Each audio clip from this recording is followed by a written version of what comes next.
Tonight on CBS News. In a shocking development, the federal government says being broke is allowed, but if you're broke and glowing, you are officially now a suspect.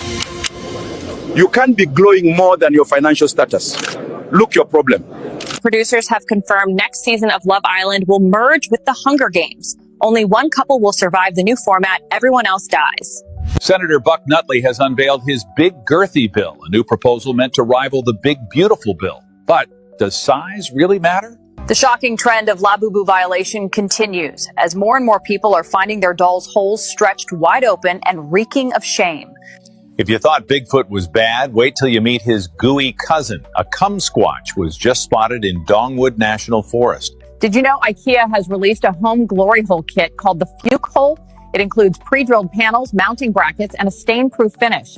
We begin with breaking news out of Massachusetts, where residents are reeling from what scientists are calling a cum-comet impact. Officials are asking everyone to stay indoors and to wear N95 masks in case of cum aerolization. We have breaking news. A laser-guided ship missile has just been launched from Rectomopolis, reportedly targeting Pennsylvania. We're live from the scene where a laser-guided ship missile launched from Rectomopolis has struck Pennsylvania. This just in, a pubnadal blankets St. Louis in a thick bush this evening. Downtown is completely covered in pubic hair, causing highways to close out of caution. It's coming right for us. We need to get out of here now. Oh my God, it's taking the houses.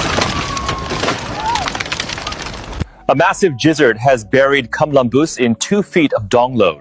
Locals blame the lack of preparation on Mayor Linda P. Slurp. The city of Columbus is reeling today after an unprecedented event. What officials are calling a gizzard has left downtown streets. Customs officials at Orbital Port 69 have seized over 420 stolen jork blades, many still warm and dripping. A magnitude 6.9 queefquake rattled Clamlip Valley this morning, releasing a torrent of pussy farts. The children's reading session of This Little Piggy Got Pegged has been cancelled, with parents saying the book is too anatomically detailed for kids. Lawmakers remain deadlocked on the Big Beautiful bill, with some saying $10 billion more is needed for fleshlights and robo-cooters for dudes on dry spells. Los Angeles, because she served her fried chicken instead of a quinoa salad. Megan Mayonnaise went to the restaurant called The Last Supper, where she claims she was flabbergasted that they would serve her fried chicken when she in fact ordered a quinoa salad. Ms. Mayonnaise said waitress Sharkeisha Trinity knowingly gave her fried chicken, although Ms. Mayonnaise pleaded that she didn't want to eat any urban food. We have Ms. Mayonnaise along with her attorney, Roger Bangher. Can you explain how you were feeling, Ms. Mayonnaise? I told Sharkeisha Trinity 300 times, let me speak with your manager. And she just kept twerking, sticking her tongue out and laughing at me. We have exclusive CCTV footage from the restaurant of Miss Mayonnaise and Sharkeisha's fried chicken confrontation. Miss Mayonnaise is suing Sharkeisha Trinity for everything she got, which is 3 deadbeat fathers and $100 in unpaid child support. We need your $80,000 down payment now. Can I do 6 child support checks, 1 EBT card, 10 Section 8 credits, and 2 Medicaid payments? We take it all. Welcome back to White News Network. I'm your host, Kimberly Kumquat. Today, the BFI released documents that claim no special files exist from that one famous island. Wink, wink. BFI director said, quote unquote, although you've seen plenty of known people at that island, no American people, you were just seeing shit. The BFI office also released perfectly edited 24-hour surveillance footage of that jail cell where the main guy in charge was being held. At this point, these guys are playing in our face. Most of you are too blind to see it. Welcome back, folks, to the White News Network. I'm your host, Tom Blandley, and tonight a white woman is leaving her husband after trying a YN. HOA President Skylar White told WNN she is filing for divorce because, quote unquote, after trying a YN, you never go back. Her husband, Kevin White, owner of Proud Boys Country Club, says he is devastated by the news and that it is, quote unquote, total malarkey. The divorce hearing is set for July 13th at Cornbread District Family Court. If Mrs. White wins, she will be entitled to half of his shit that she never worked for. Next up, rock star Roger Bangher has already impregnated 3 women on his Fuckfest tour. But first, a word from our sponsor. Want to do some totally unnecessary shit like mountain jump with a fly suit on? Then head over to whitepeopleshit.com. Whitepeopleshit.com. Swim with sharks, it's a blast. Make memories that last. Whitepeopleshit.com.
Yo, all right, we in here, man. Let's do some news. Yo, what up, chat? Yo, I see you, brother Zeke, in the building. What up, man? What up, Saul? Okay, cool. And I got a couple cloud watchers. All right, I think we started a little bit earlier than we normally do. We're gonna get the timing right, man. If all goes well, man, I'll have. Okay, I see some people. All right, bet they're coming in. If I get the timing right, man, we'll be starting around 10:30 or maybe 10 o'clock Eastern Standard Time. Give it another week or so. All right, man. I want to knock this out the way because this is breaking and it's top of the news. This is Tulsi Gabbard's press conference with Carolyn Levitt on this Obama scandal, the paperwork dropping. I'm all for it. What is it? The Supreme Court ruling that just came out for executive power. I think that's pretty much going to make Obama immune. But that don't mean we can't lock up all the people around them. I want to see Comey go to jail and Clapper and a few others.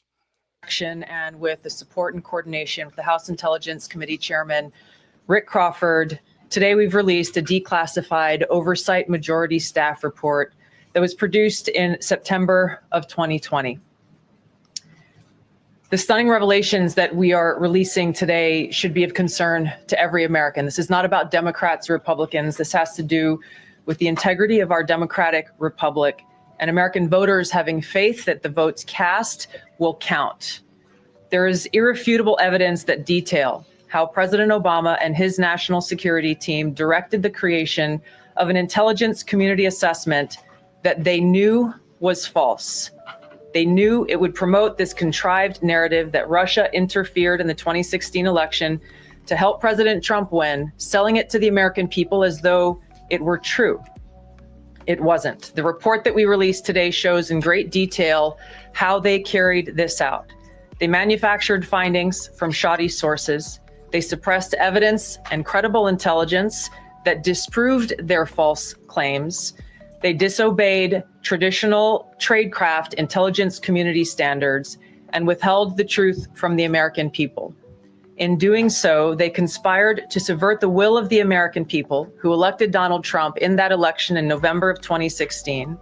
They worked with their partners in the media to promote this lie, ultimately to undermine the legitimacy of President Trump and launching what would be a years-long coup against him and his administration. We're here today because the American people deserve the truth, they deserve accountability, and they deserve justice. The records that we released on Friday that were ODNI records, Senator Chuck Grassley's release on Monday of what is known as the Clinton Annex, which was an appendix to the Department of Justice Office of Inspector General's 2018 report, as well as the House Intelligence Committee's majority oversight report that we're releasing today, all come back to and confirm the same report. There was a gross politicization and manipulation of intelligence by the Obama administration intended to delegitimize President Trump even before he was inaugurated, ultimately usurping the will of the American people.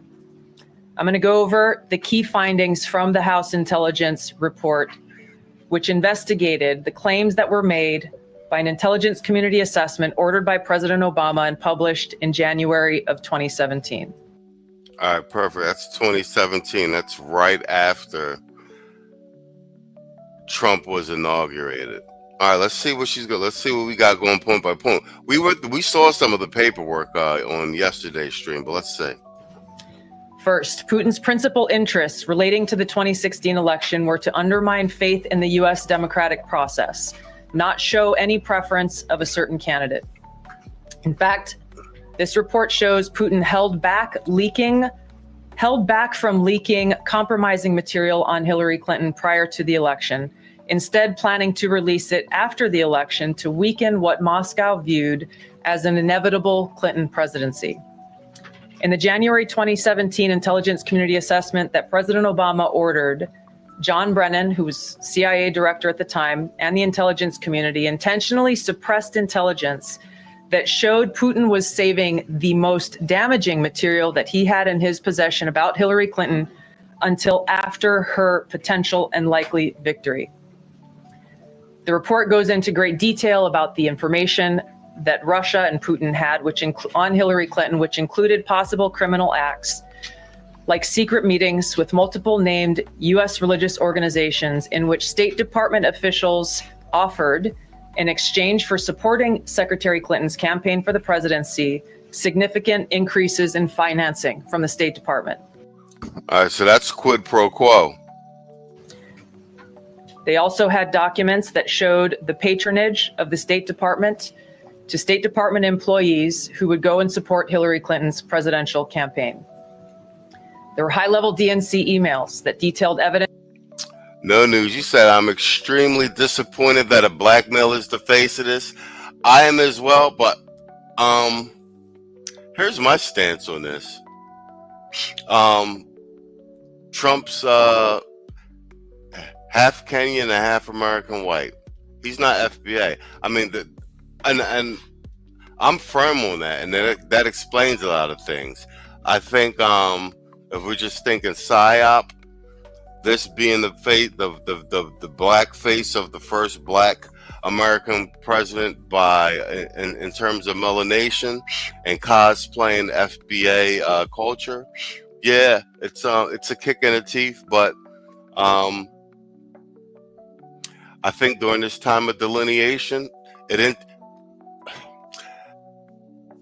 it's like turning lemons to lemonade. And this time of delineation, I think he ends up serving as like a poster boy to be like, look, this is what happens when we're not vetting via FBA, and then when we're just voting because we're voting not because of policy, but because symbolism. We play our cards better next time. Although the way Obama went out, it's a position where we might not have another black man in the office in quite some time, and especially Michelle. She's a horrible example for a first lady. Yeah, optics-wise, it's shit. Evidence of Hillary's, quote, psycho-emotional problems, uncontrolled fits of anger, aggression, and cheerfulness, and that then Secretary Clinton was allegedly on a daily regimen of heavy tranquilizers. Yeah, so all this time, Hillary's been heavily medicated because she basically bipolar. Bruh. And, the Democrats all across the board, as a party, is great. And, and then Biden gets hit and his son's a crackhead. Crazy. Then CIA Director Brennan and the intelligence community mischaracterized intelligence and relied on dubious substandard sources to create a contrived false narrative that Putin developed a quote-unquote clear preference for Trump.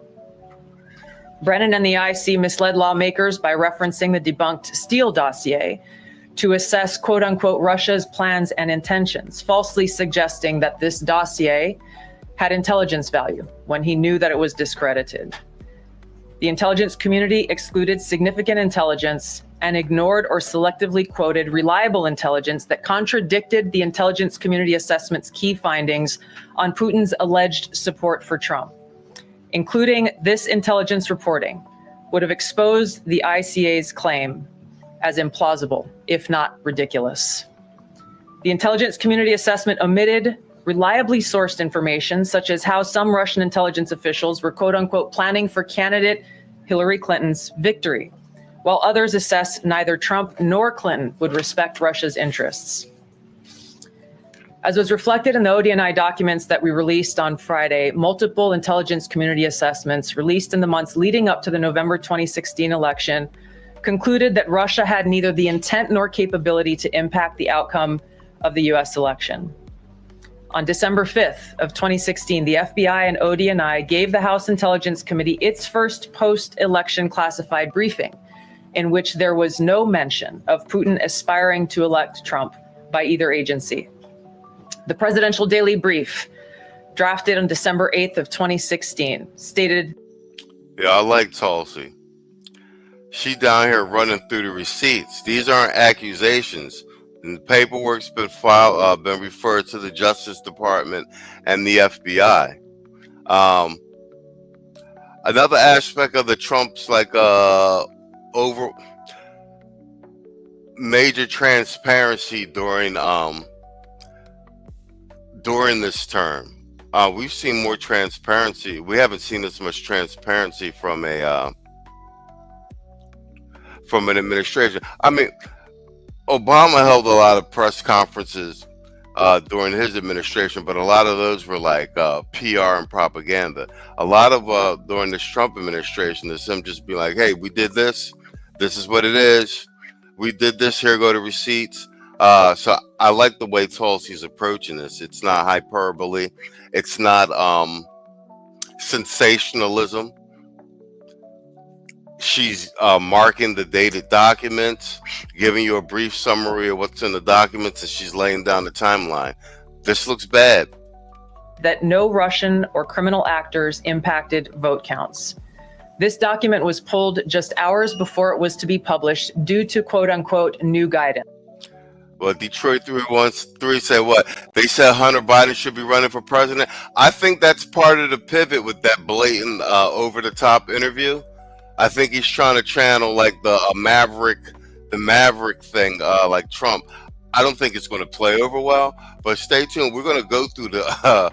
I told you guys yesterday we're going to go through the a good piece of the Biden of the Hunter Biden interview after this segment. I got Osmond Gold reacting to it because Osmond's funny. So yeah, we're just going to go through a piece of it because it's bizarre. If it had been published, it would have been briefed to both President Obama and President-elect Donald Trump. On December 9th, 2016, a National Security Council meeting was called to gather President Obama's senior national security officials, which included CIA Director Brennan, then Obama DNI James Clapper, Susan Rice, and others. Following that secret meeting, DNI Clapper's assistant sent an email to the intelligence community with the subject line, POTUS tasking on Russia election meddling, tasking ODNI leaders to create a new assessment per the president's request. The House Intelligence Committee Oversight Report that we released today reveals that, quote, "Yo, what up, Irvin Reed in the building? I see you, Playboy." He says, "Salute, gents." Yo, no news. You said, bro, a crack-smoking president would be wild? We already had a crack-smoking president, Obama. We already had a crack-smoking president. That's the gag. Quote, "Unlike routine intelligence community analysis, the intelligence community assessment was a high-profile product ordered by the President Obama. It directed senior intelligence community agency heads and created an intelligence community assessment limited to just 5 analysts using one principal drafter. This is not something that occurs in the normal path of producing an intelligence community assessment." Facts. There's another thing she's doing. I was going to talk about my background, but she's making an argument and she's laying it down, saying that the way the intelligence is being gathered and presented, and she's following the chain of events, almost like chain of custody, that this is outside the norms of standard operating procedure for intelligence gathering and presentation. That reflects the views across the intelligence community.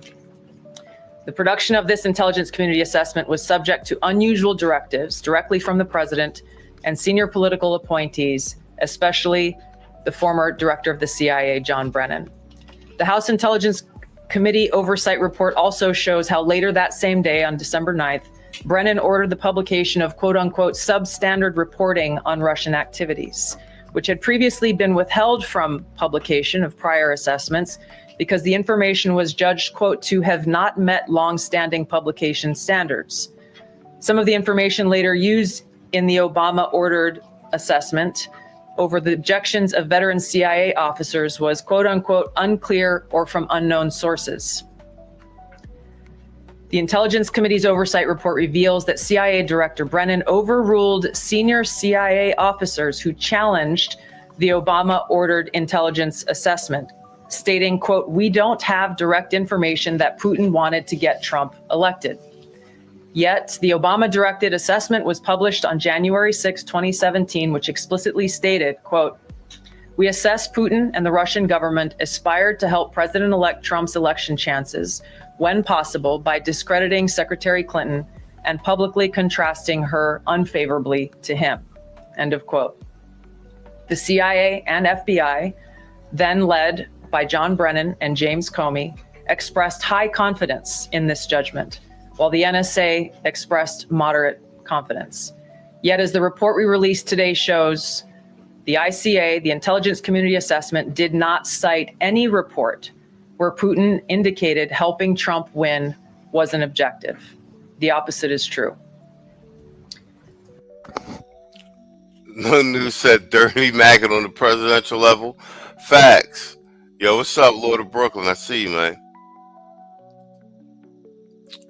Yo, Irvin Reed with the $2 super chat.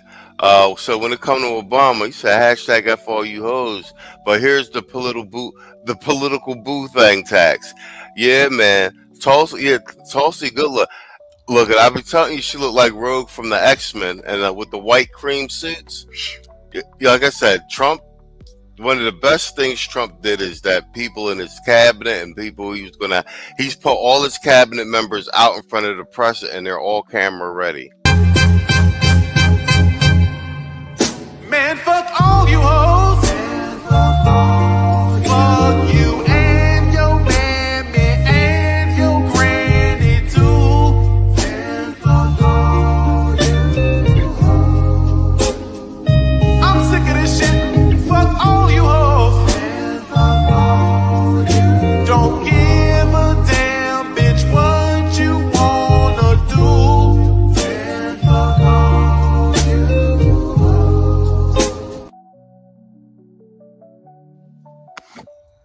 hoes. Here's an extra one for you guys. Tried coochie back in '76. It was a phase, but it was a good one. Sweetie, we was all bumping uglies all summer. Bitch, please, you ain't even got the most baby daddies on this block. I got 5 kids and 6 baby daddies. Figure that shit out. These old bitches in here be ready to smash every damn night. We out here clapping checks nightly, bro. They used to call me the throat goat. They still call you that around here. I got a tongue like a treadmill, baby. I don't get tired. That's cute. Mine got her tapping out like bingo night. Ask your wife. Sweetie, can you run to 7-Eleven right quick and get me some KY? Make it 2 bottles. The Lord been generous this week. Yeah, bitch, he said he was just buying me lunch, and then I left with a limp. Good thing he didn't dislocate that hip again. He said,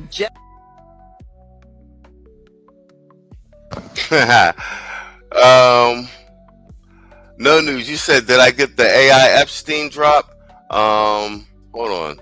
You mean this one? Welcome back to White News Network. I'm your host, Kimberly Kumquat. Today, the BFI released documents that claim no special files exist from that one famous island. Wink, wink. BFI director said, quote unquote, although you've seen plenty of known people at that island, no American people, you were just seeing shit. The BFI office also released perfectly edited 24-hour surveillance footage of that jail cell where the main guy in charge was being held. At this point, these guys are playing in our face. Most of you are too blind to see it.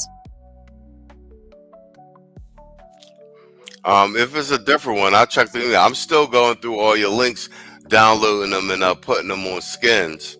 But all the joins you be sending me, that's the whole intro to the show, a collection of them AI links you sent me, news joints.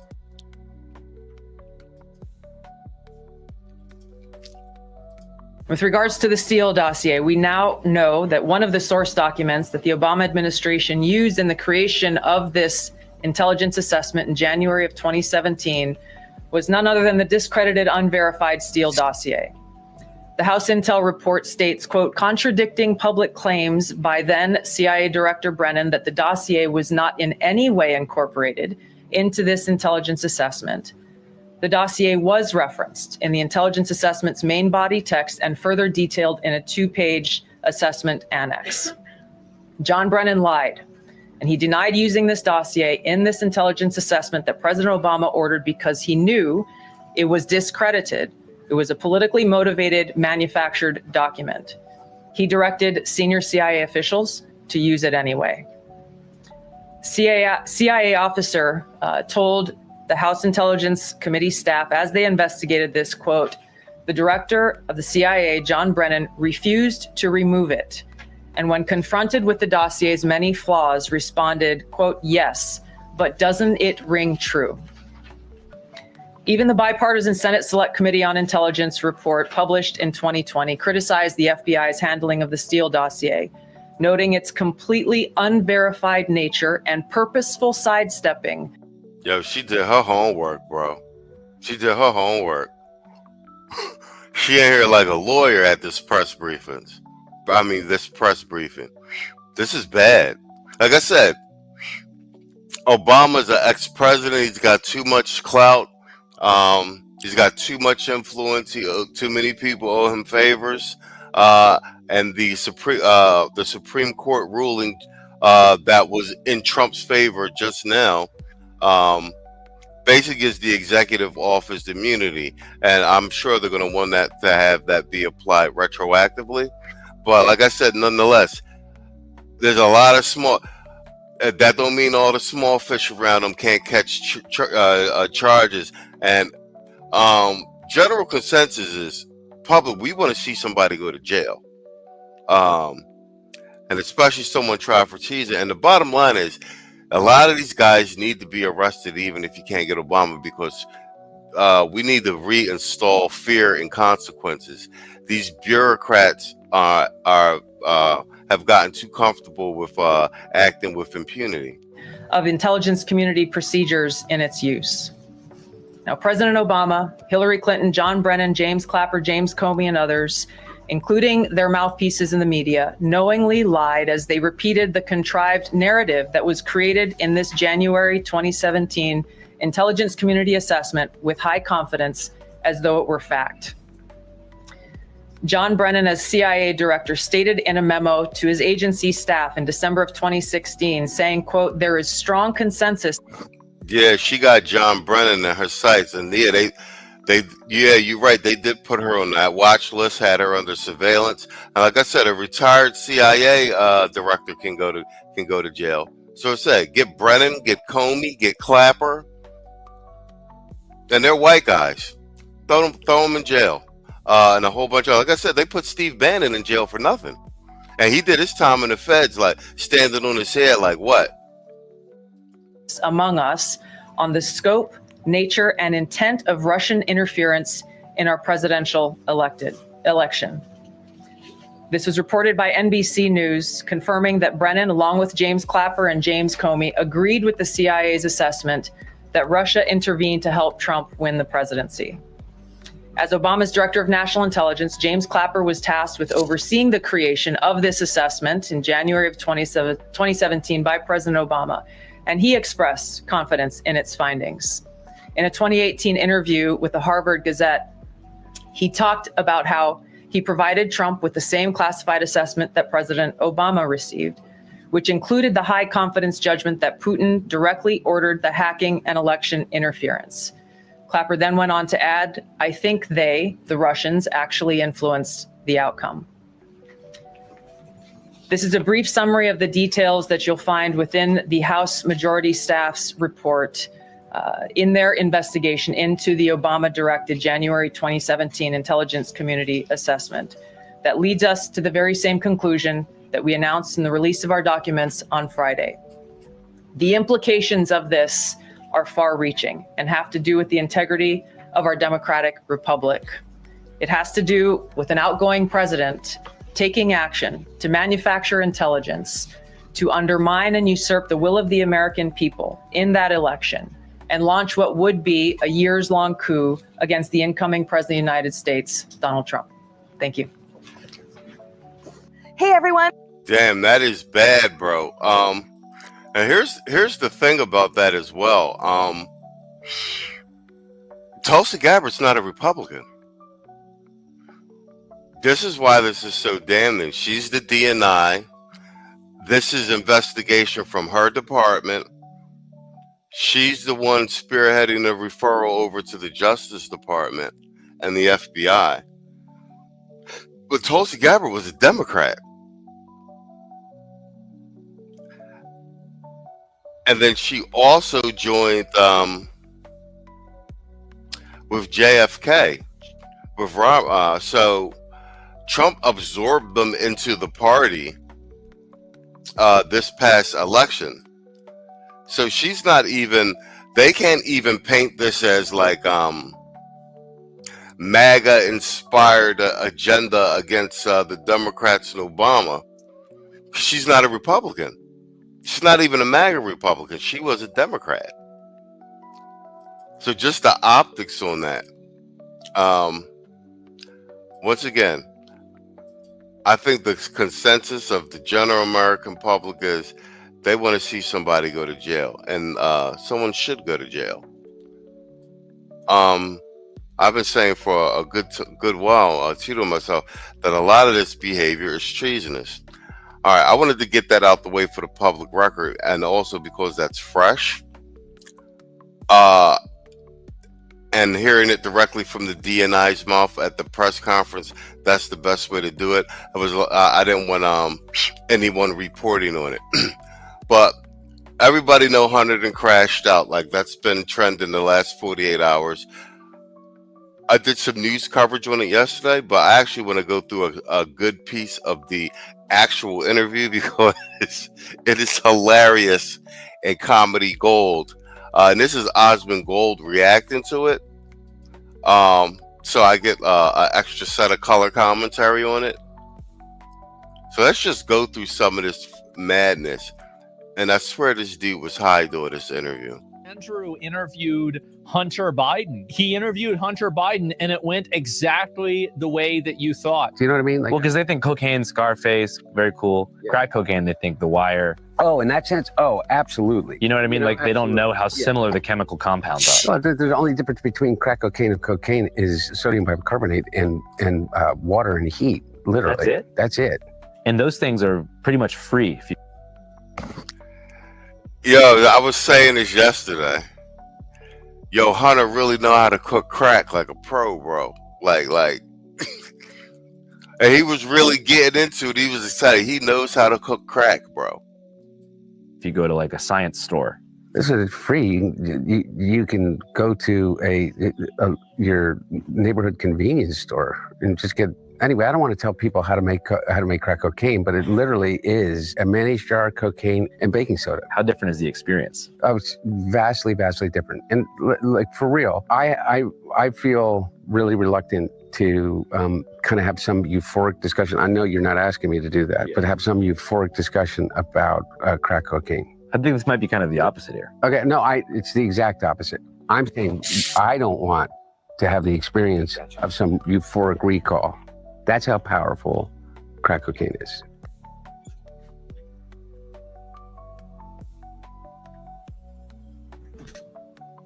Gentlemen, this is the face of the new Democrat Party. I know you might not accept it yet, but there will come a day where he runs for president.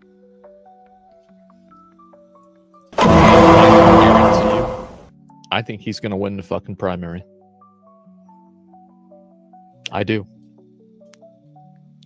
I'm not kidding. Like, remember whenever I said Hunter Biden, and I said he was going to run for president, he's going to be talking about it, and everybody said I was crazy. We are going to have probably not the first, but another crackhead president. There's crack. Yo, we've been saying that. A couple people have said that. Yeah, I think this is his like mea culpa interview, where everything's all out in the open. And bruh, no new said be calling me poo. Yeah, you on his New Jack City, John. And I'm from Philly. He do look like a drugged out white boy from Delaware. I ain't even gonna hold you, bruh. Cocaine make you act any differently? No. Is it safer than alcohol? Probably. People.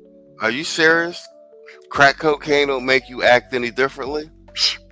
Have you seen all these unbathed people scratching? Tyrone Bigham's Chappelle show?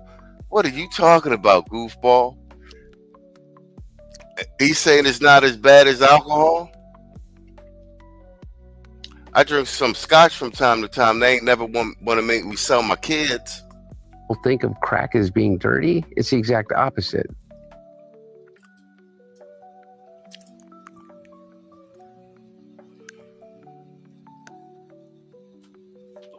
Oh, yeah. Oh, yeah. That's right. When you make crack, what you're doing is you're Emotional damage. I'm not going to explain how to make crack, but when you're making crack, so what you do is... so that it combines with the sodium bicarbonate, which makes it smokable. That's all. You know, all of these actors and, you know, people in the past that talked about they had a problem with cocaine and freebasing. They were smoking crack. So straw on the stove is the same thing. Not exactly, but close to it. But it's a little bit different. But anyway, no. This guy, bro, like... cocaine is sodium bicarbonate. All the impurities, 3 really important things. True is that there's a thing about crack that is really insidious. And what it is that anytime, you know, I think one of the reasons that they believe that smoking cigarettes is so addictive is somebody said this is like LeBron talking basketball. Because it combines 3 really important things. It's habit forming. There's an oral fix. He is a crack cooking expert, bro. You gotta understand the depths of this conversation.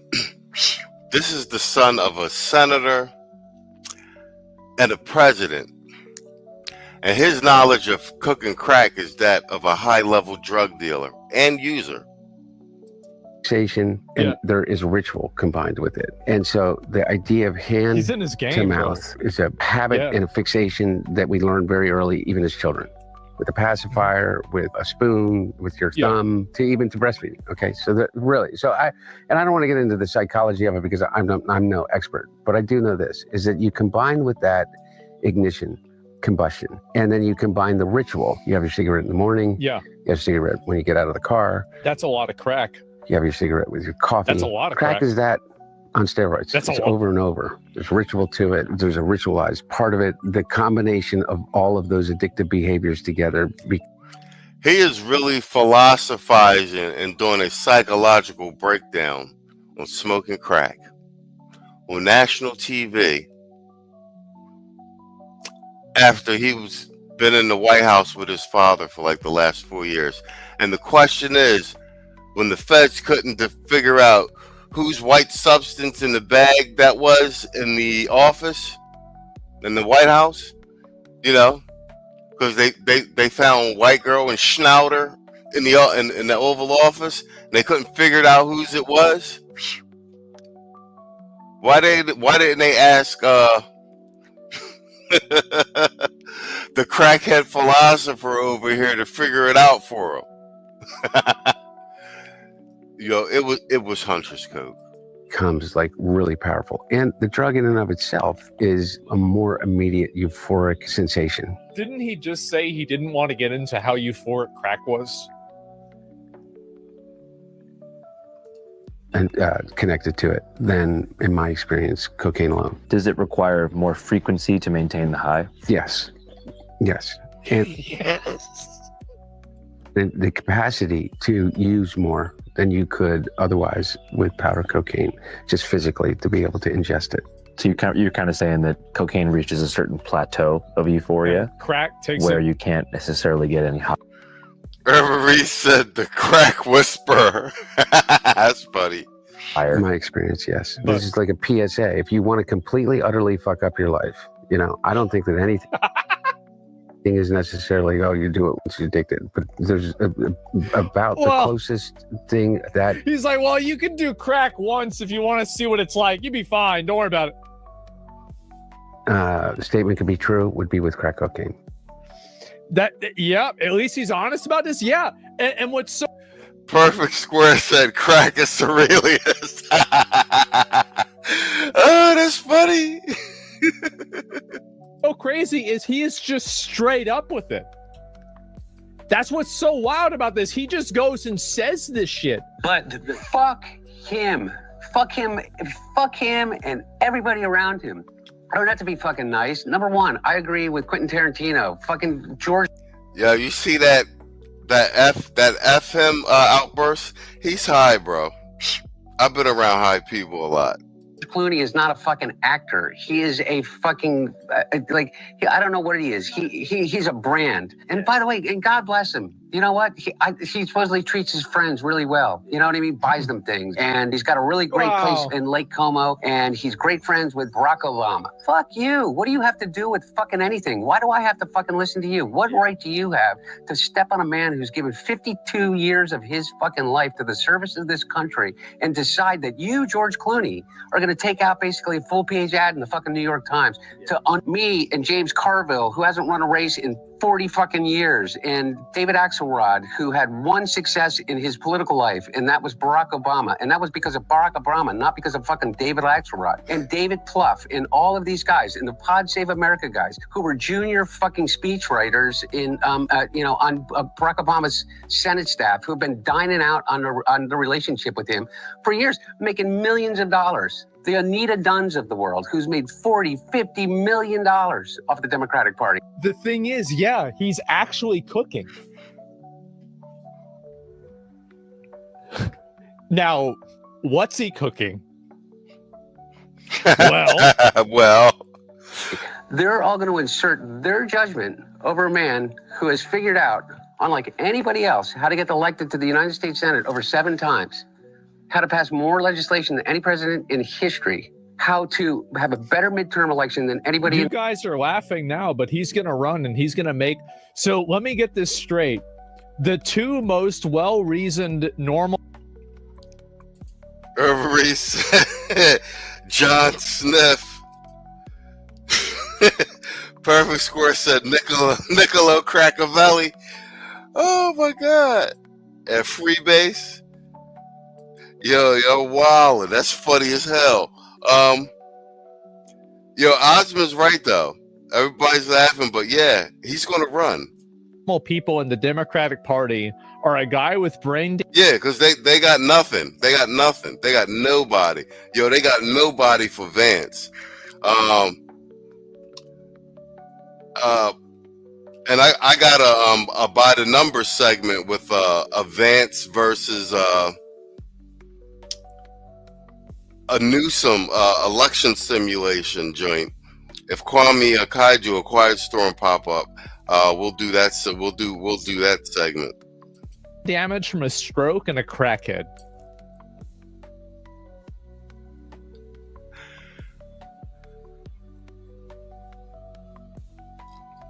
Wow. History and how to garner more votes than any president that has ever run, and they're going to replace their judgment for his. Not to mention, who's Jake Tapper's audience? Jake Tapper, my mom or something. I don't know. Well, I don't know. Yeah. For real though, I don't even think it's your mom anymore. No. By the numbers, what influence does Jake Tapper have over anything? He has the smallest audience on cable news, and beyond that, I think that the book is right now on the Amazon that he put out. I mean, his ratings just went to shit after he put the book out. They did a 2-week infomercial for it. I mean, it was such a money grab, such a disservice to everybody that he serves with. That the opinions. Now, can I go back to the clip Asmongold Hunter Biden, where I said, wait a minute. Oh yeah, bro, Hunter Biden. It's like every time this dude commits a crime, he takes a video of it. What is it with this dude? Like, this guy takes more pictures than like an Instagram girl. Driving his fucking crack. Driving 172 miles per hour on the way to Las Vegas. And nothing's ever gonna happen to him. He's speed running life. Yeah, he is. Perfect Square said the only crackhead with diplomatic immunity. Yo, that's funny, but it is actually true. Man, that's crazy. Ozma just pulled up a video of Hunter speeding on his way to Vegas, smoking crack in a car, and he filmed it and then put it on social media. This is clown world, bro. Irvin Reese said this will be used like Clinton saying he smoked weed. Same play, exactly. Or Obama writing in the book that he used to snort. He just left out the part where he used to smoke crack too. Too much evidence. Yo, how about this? Man. So if Obama used to smoke crack and Hunter smoking crack, I wonder if they ever smoked crack together. How about that, right?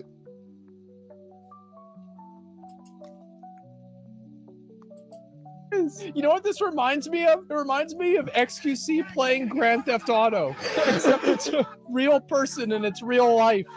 I don't know. No, it's not this one. I've talked about this before. I hope Hunter Biden runs for president. I think that we do not live in a world where he can't win. Should run on the campaign slogan. I tried to tell y'all. I tried to say this shit was going to happen. I tried to say, bro, like I could see it. I could have seen it, bro. I knew it was coming. We're gonna crack down on crime. I feel like if he did that, it would be so ridiculous. People would like it. I think it's gonna happen. Let the country go down in flames for memes. Well, it's gonna go. It's gonna go up in smoke. Actually, do you see Biden? So Republicans would hate it so much. I'm telling you, crack down on crime. If he did that shit, I honestly think people would vibe with it. I really do. Like, you guys don't understand. Like, everybody thinks that Opinions, but fuck him. Fuck him. Yo, he said his campaign slogan should be crack down on crime. That's crazy. Fuck him and everybody around him. I don't have to be fucking nice. Number one, I agree with Quentin Tarantino. Fucking yeah, redemption arc. No, I'm telling you guys. Let me see if I can find the rest of these, and if there's any more of this here, and where is this? And he's somehow convinced all of us that these people are the fucking criminals. White men in America are 45 more times likely to commit a fucking violent crime than an immigrant. And the media says, well, you got David Axelrod and, Rahm fucking Emanuel. So fucking smart, Rahm Emanuel. And so we got to understand that these people are really mad. This is how you know it's the play. Because through all this, this is the part of that interview where he's making a play and an argument for illegal immigrants to stay and defending it, which is a standard Democrat Party line. So through all this, he's still aligning himself with the overarching policy, and we know that the immigrant thing is so that they can redistrict and hold on to power and everything. This is the part where I think it supports the argument that even though this interview seems like it's off the charts crazy, he's trying to position himself to run for president. And we got to appeal to these white voters. Ron, the only people that fucking appealed to those fucking white voters was Joe Biden, 81 years old, and he got 81 million votes. And he did not because he... You got to respect the fact that, bro, this guy he's out there defending his dad, man. He's out there in the trenches. He's like, you know what? No, man, my dad is the man. Like, this is it. Yeah. Appease their fucking Trumpian sense, but because he challenged it. And he said, you can be an 81-year-old Catholic from fucking Scranton that doesn't understand it, but still has empathy for transgender people and immigrants. Then nobody said, oh, Joe Biden's going to turn us into a socialist state, no matter how. Bingo. See? There you go. See how we did that? See how we pivoted from crazy guy talking about crack to right to the full Democratic Party policy line with regard to what he just do. He did immigrants. Now he's doing transgender, the rainbow backdooria mafia. Yeah, this is definitely an attempt to pivot. Biden is a YC. Y'all crazy. Oh yeah, corporate socialism definitely won't work. How much they said it. But these guys think that we need to run away from all values in order for us to lead. I say, fuck you. How are we getting those people back from fucking El Salvador? Because I'll tell you what, if I became president in 2 years from now or 4 years. Bang, there you go. Exactly. That's the pitch.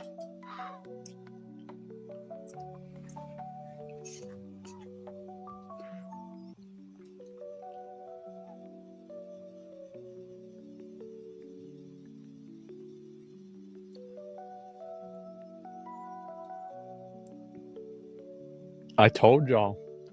Everybody thought that I was crazy. Everybody thought I was a madman for even suggesting this. Years from now or 3 years from now, I would pick up the phone and call the fucking president of El Salvador and say, you either fucking send them back or I'm going to fucking invade. It's a fucking crime what they're doing. He's a fucking dictator thug. Bukele or Trump? Both. Yeah. See, there you go. This is right back in line with the Democratic talking points. Yeah. I'm trying to tell you. A lot. I know y'all was like, you know, when Biden was in power, what's all this crazy shit happening? Because Hunter was calling a lot of the shots. It was Hunter and Jill and the cabal of bureaucrats around them. If you even look at, bro, think about it, you even look at some of the policies and shit that was happening during the Biden administration, and you were like, how is this happening? What sane person signed off on this? The guy smoking crack next to his dad signed off on it. Like, a lot of stuff makes sense now, bro. Perfect Square said, hell no, a crackhead for president? Like I said, bro, we already had one, Obama. It's common knowledge Obama was smoking crack, bro. He was smoking crack even as a senator.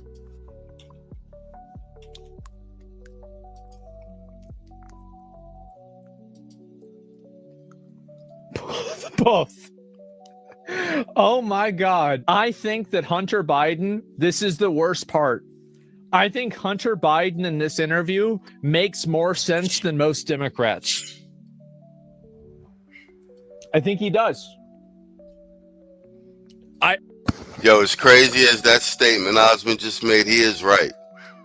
That's how far left the left has gone. That a crackhead venting about his father and throwing in some of the Democrat policy line makes more sense than the average elected official Democrat and all these whack jobs we see on television every day. Just think about that. The crackhead makes more sense than the general Democratic policy line and the spokespersons and the people and the elected officials currently sitting in office. Just think about that for a minute. Every said the pivot is always before the pitch. Notice that. Hell yeah. Every in the world of cray-cray, normal is crazy. Facts. This is why Batman is crazy. He's the normal one in a dem city. Let that bake your noodle. He said those fighting words. Man. Yeah, just think about that. The sanest person in the party is a crackhead. I know. People say he's retarded. I know that. I know that. Yeah, he does. Low bar to clear. That's scary as fuck. He does. And I'm telling you guys, he's saying things. He is. And so Hunter accusing people of being criminals is hilarious, though. Well, he's not a criminal. He got a pardon. What do you mean? Yeah, he didn't do anything. Yeah, he didn't do anything wrong. What do you mean? What's wrong? What's the issue? It's scripted for presidential election for sure. I think, and I'm going to tell you guys what's going to happen, okay? Nobody wants to hear this, but somebody has to say it. And I tried to tell you 2 years ago. I tried to say 2 years ago, Hunter Biden is going to run for president, and it's not gonna be a joke. People not gonna be laughing about this, right? It's gonna be a legitimate thing, and it might take 4, it might take 6, but it's gonna happen. And make crack great again. Crack down on crime. There's so many of them. He said, "Make crack great again. Crack down on crime." Could be his campaign slogans. That's hilarious, bro. Yeah, Biden was living like a warlord. Facts. Everybody said, "Don't forget the people who voted for Marion Barry, knowing full well he was a crackhead." Yeah, he got caught with the crack. He got caught with the crack and the hose. Got caught with some crack hose. Yo, it's a crazy world we living in, man. It's a crazy world we living in. Man, black men, y'all better be on your square. This clown world out here. Keisha, this connection is like trash. Fuck out my way, bitch! Oops. Keisha, you still there? I deadass think I hit a pothole. Oh my gosh. Well, that was already, like, that dent though. Oh my God. Did you not see me coming out of the building? I literally had the right of way. Deadass.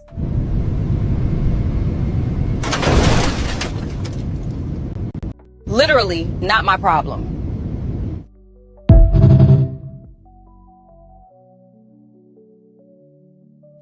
All right, but let's do let's do this Kudlow segment. Let's do this Kudlow segment with Senator Kennedy going in on ex-FBI Director James Comey, because he was at the forefront of basically this treasonous act. And anytime Senator Kennedy rips into someone, it's hilarious, but also brilliant, because he is a brilliant legal mind, attorney and such. Joining me now is Louisiana Senator John Kennedy, a great friend. Senator Kennedy, thank you for coming back on the show.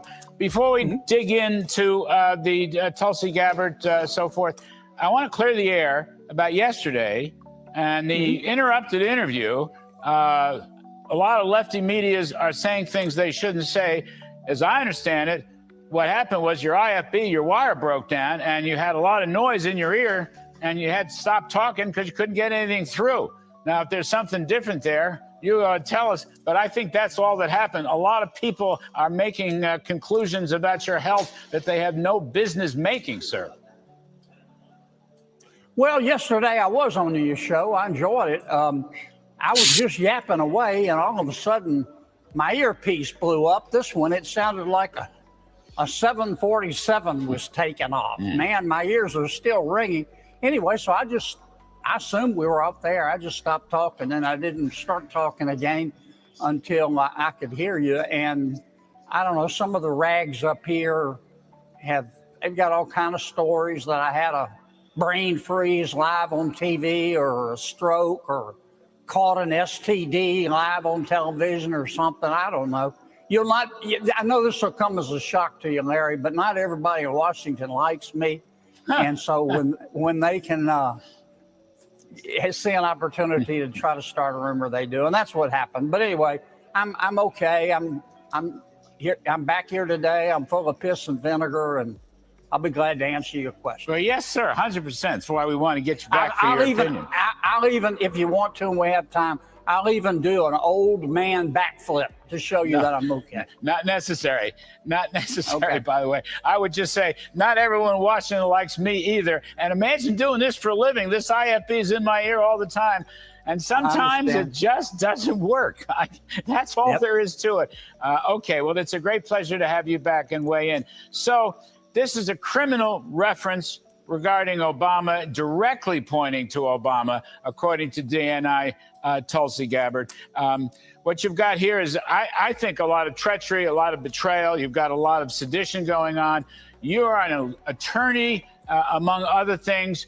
What do you make of this right off the top after hearing what Tulsi Gabbard had to say today and the rest of the evidence, Senator Kennedy? What do you make of it, sir? Well, I've been on the Senate floor or in a committee all day, so I did not hear her statement. I haven't read her report. I haven't read her first report, Larry. It's still on my desk. I don't know what, if any, President Obama's involvement was in this situation. I do know this.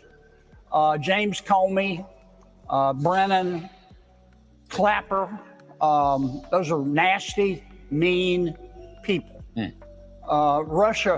Russia did try to meddle in our election. Other countries did too. But Comey, Clapper, Brennan started this rumor that President Trump actually colluded with Russia to meddle in the election. And they, of course, they had the media on their side, and they were spreading it. It was spreading like wildfire. And then all of a sudden, oopsie friggin' daisy, the Mueller report came out, which proved they were all lying. That part I am certain of. But the new developments, I just got to look at them. You know, the Justice Department will get to the bottom of it.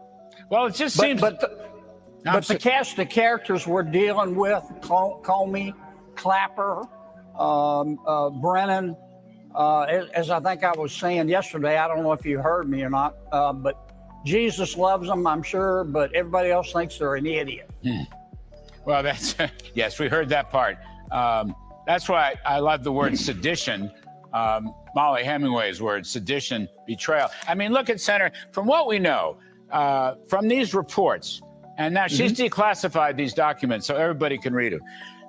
Basically, there was a key meeting in the White House when Obama encouraged and then signed off on this new assessment of the Russian interference story that was made up of, I don't know if I'll call them a pack of lies, but falsehood after falsehood after falsehood. Some of these falsehoods, by the way, appeared when Brennan took it to the FISA court. Okay, no one's done anything about this stuff, but it was very clear that there were falsehoods. CIA people did not want to have this assessment.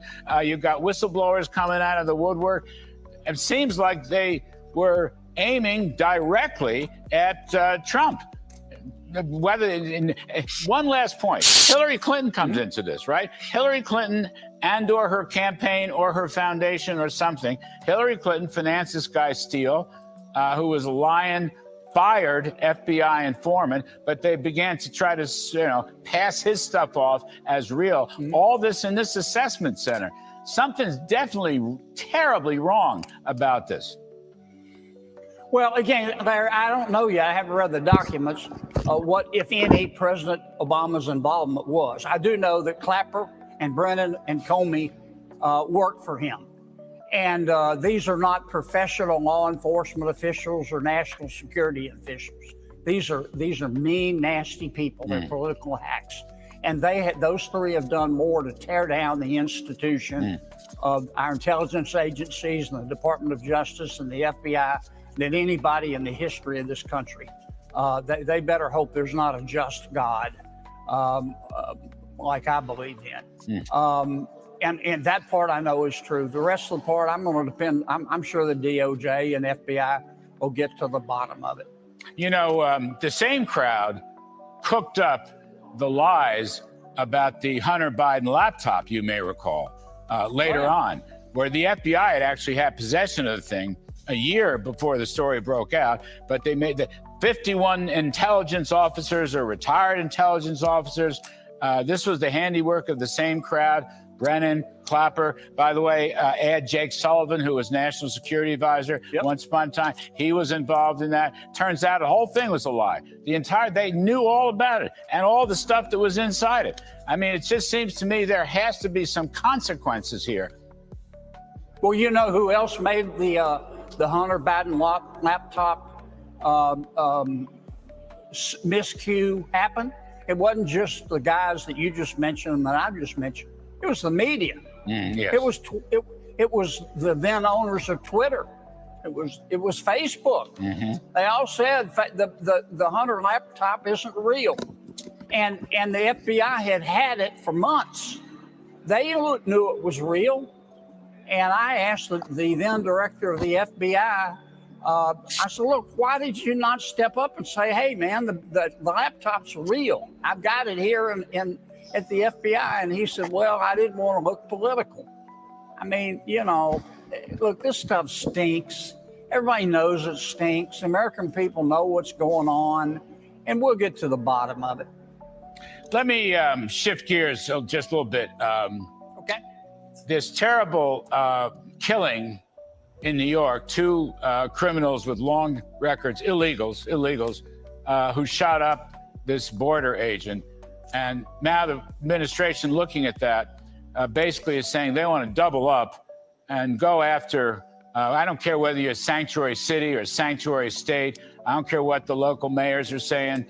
You know, we got problems here in New York and Los Angeles and Chicago and so forth. It's time to double up. Now, this is more of a law enforcement issue. It's not an intelligence issue. But what do you think about doubling up and getting through the veil that somehow, you know, Chicago or Los Angeles is not part of the union? It's not part of the United States. Doesn't have to worry about the laws, the federal laws of the United States. Now, I'm not a lawyer. You are. But that sounds like a phony baloney argument to me. Well, first, the law. The United States Constitution is clear.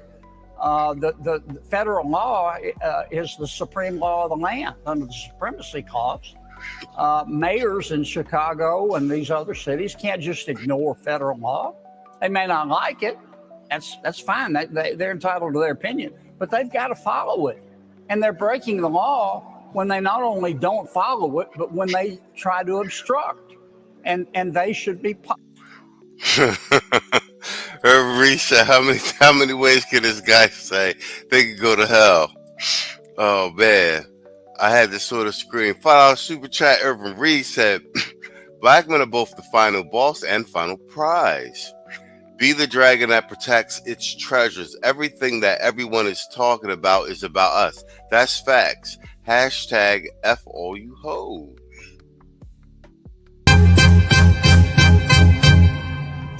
Man, fuck all you hoes.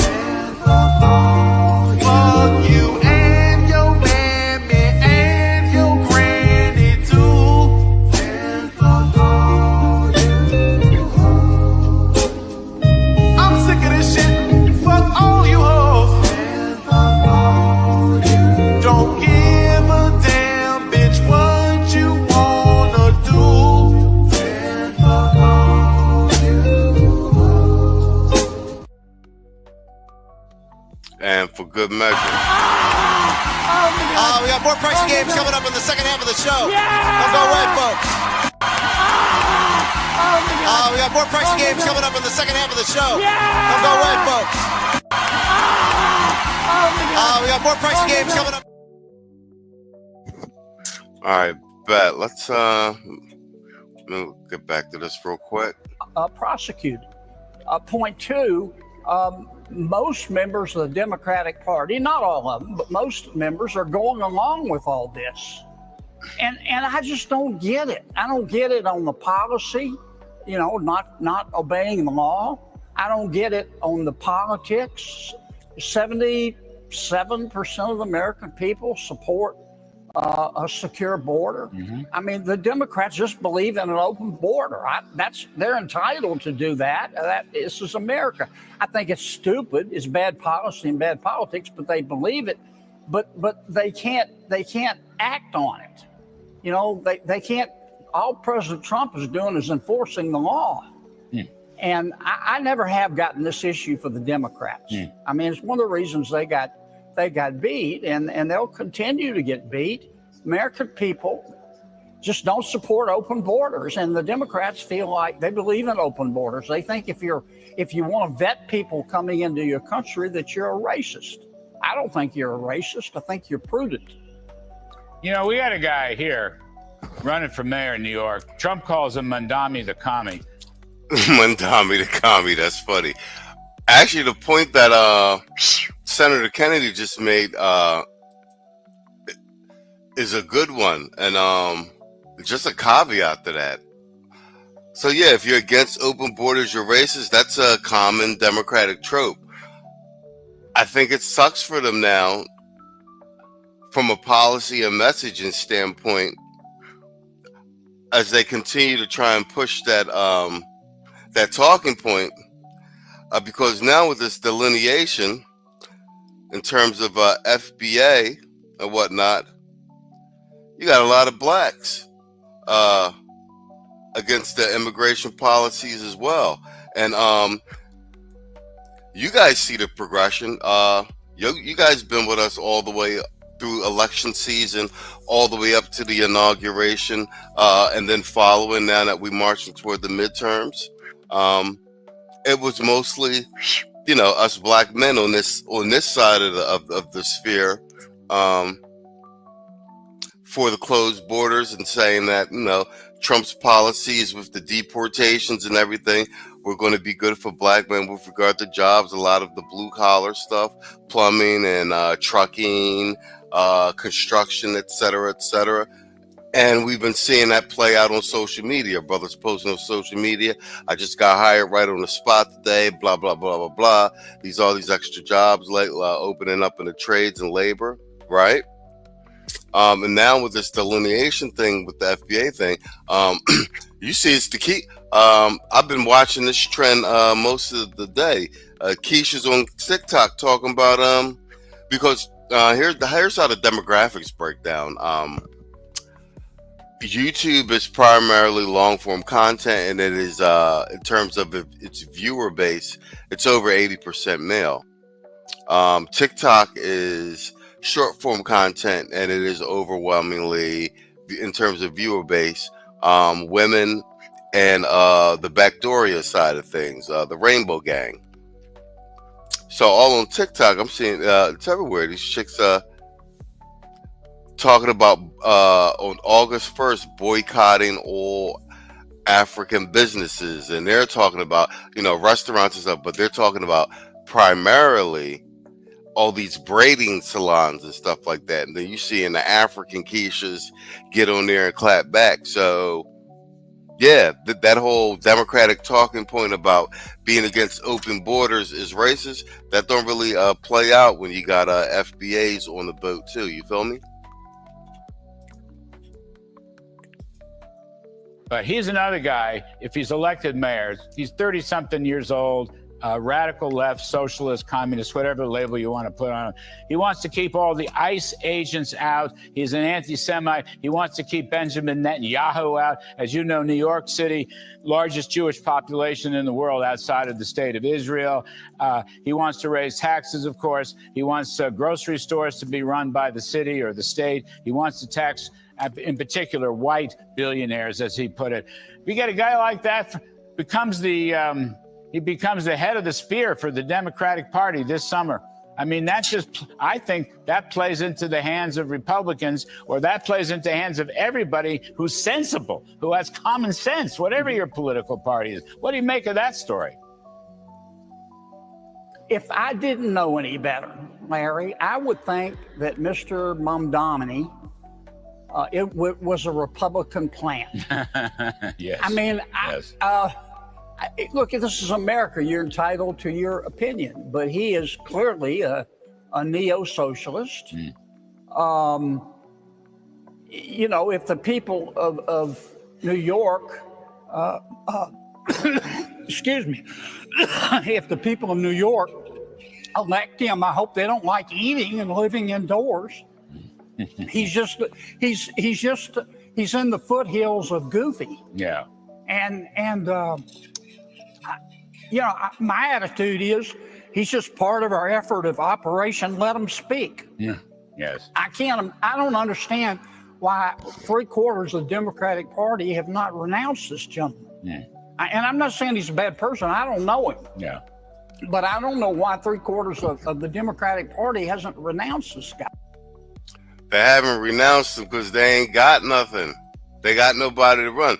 They're running further to the left because they got nothing for the center. I think that that goes to my argument earlier that Trump is not moving to the right. Trump's actually moving to the center because the Democrats have moved so far to the left. Bruh, case in point. Obama just came out with that ridiculous talking point on Michelle's podcast. You know the one I'm talking about. You know what I'm saying? where you need a backdoor mentor for young boys and everything. Sounding like he running a campaign for grooming. And I'm watching the internet chatter, social media chatter. Like I said, TikTok in particular.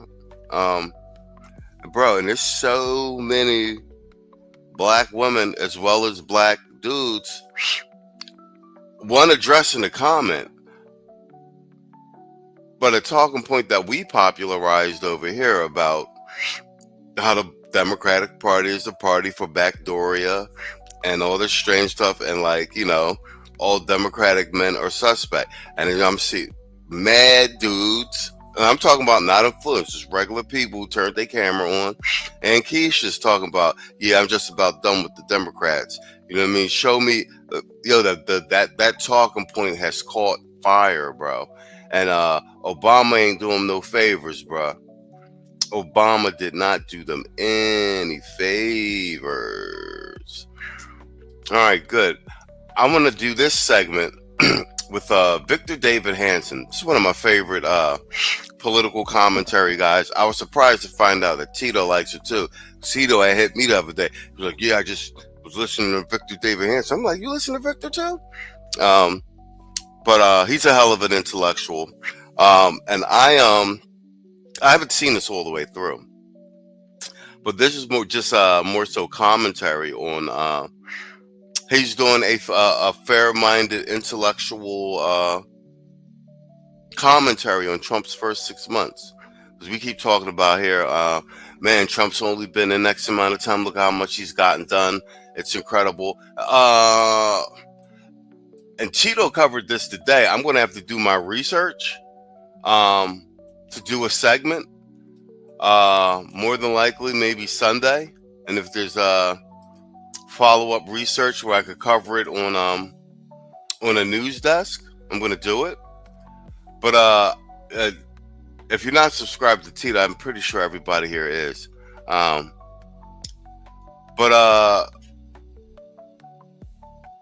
there was something on family court reform with regard to child support, and people flipping out like, yo, if they pull that off during Trump's term, any type of family court reform, especially as it happens to be with child support, even if it's minor legislation, bro, they're going to lock down, the Republicans are going to lock down the men vote like something ridiculous. Irvin Reed with the $20 super chat. Oh, ding, ding, ding. Thank you for supporting the stream, sir. He said they thought they had the push to make U.S. into pro-Germany World War II. The Rainbow fam was supposed to be their brown shirts. Yo, that's true. That's a very good analogy. They thought they had a mandate, but the people caught them reneging, and we need them books like spades. Yo, that's a whole fact though, and that analogy is actually perfect. Man, fuck all you hoes. Fuck you and your mammy and your granny too. Man, fuck all you hoes. I'm sick of this shit. Fuck all you hoes. Man, fuck all you. Don't give a damn, bitch, what you wanna do. Man, fuck all you. Let's do some extra drops. In a shocking development, the federal government says being broke is allowed, but if you're broke and glowing, you are officially now a suspect. You can't be glowing more than your financial status. Look your problem. Who took my favorite spot? I'm about to flatten a bitch's tires. Dead ass. Nurse, fluff my pillow right now.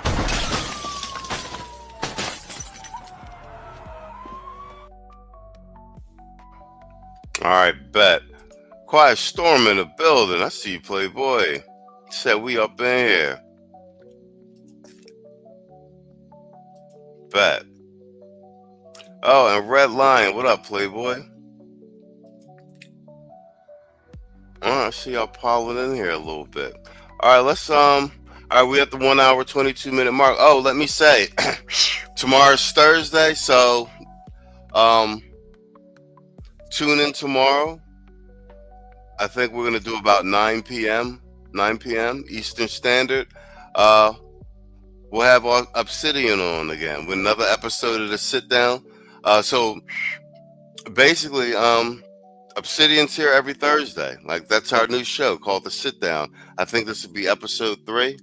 So yeah, as of right now and until further notice, Obsidian Mumia Ali has a permanent residence at Machismo TV, and we'll have that. We have the regular scheduled on Thursday around 9 o'clock Eastern Standard Time. The Sit Down. That's our new show with Obsidian. So, doing our part to make sure that Obsidian stays with a presence on YouTube until his timely return. We're doing things we've never done before, and the conventional wisdom about tariffs, about foreign investment, about our assets that are unrealized, about military recruitment, about illegal immigration, they've all gone with the wind. We're in new territory. All the perceived wisdom is ignorance. Our experts think they can predict it, but they've been wrong, and nobody knows what is what, except we're in a very exciting period. And when you add in robotics and AI and the efficiency in government regulation through these cuts and fast tracking permits, we don't know where we are, but we might be on the verge of an economic boom.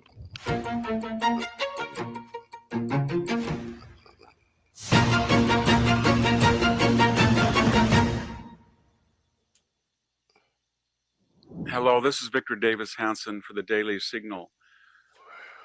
In this first 6 months of the Trump administration, we've entered unknown territory. I guess the best way to term it is there are a lot of known unknowns. We're doing things we've never done before, and our experts think they can predict it, but they've been wrong. Let's take some. All right, but Quiet Storm with the Fallout Super Chat. He said if legislation like that happens, it will be after midterms. Yeah, I agree. If you need 60% of the Senate for that to pass, please correct me if I'm wrong. No, you spot on.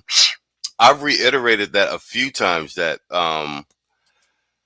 Trump moving at light speed so much to get all this done is that he needs to rack up all of his wins by the State of the Union and by the midterms. And he wants to maintain all his political capital up into the midterm so that they can hold on to all of their seats in the Senate and the House, and maybe even win and flip some seats in the House.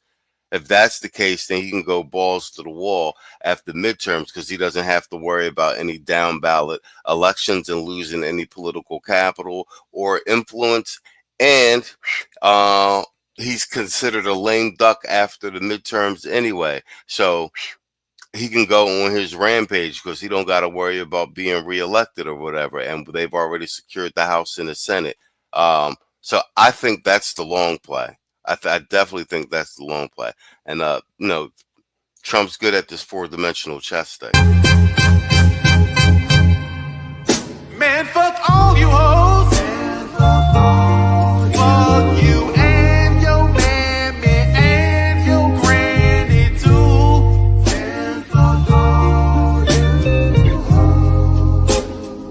I'm sick of this shit. Fuck all you hoes. Don't give a damn, bitch, what you wanna do. Fuck all you hoes.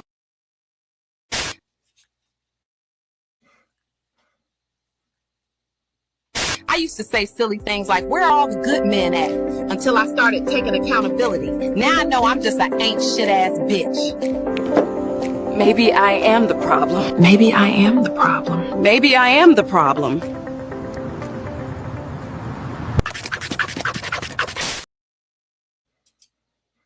Yo, Red Lion with the $5 super chat. Thank you, sir. He says supporting black man media. I appreciate you, brother. We got more pricey games coming up in the second half of the show. Don't go away, folks. We got more pricey games coming up in the second half of the show. Don't go away, folks. We got more pricey games coming up. Man, fuck all you hoes. Fuck you and your mammy and your granny too. And fuck all you hoes. I'm sick of this shit. Fuck all you hoes. And fuck all you. Don't give a damn, bitch, what you wanna do. And fuck all you hoes. Let me see. Urban Reset. I don't know, Machismo. I think Trump's going to empty his clip to ensure the midterm.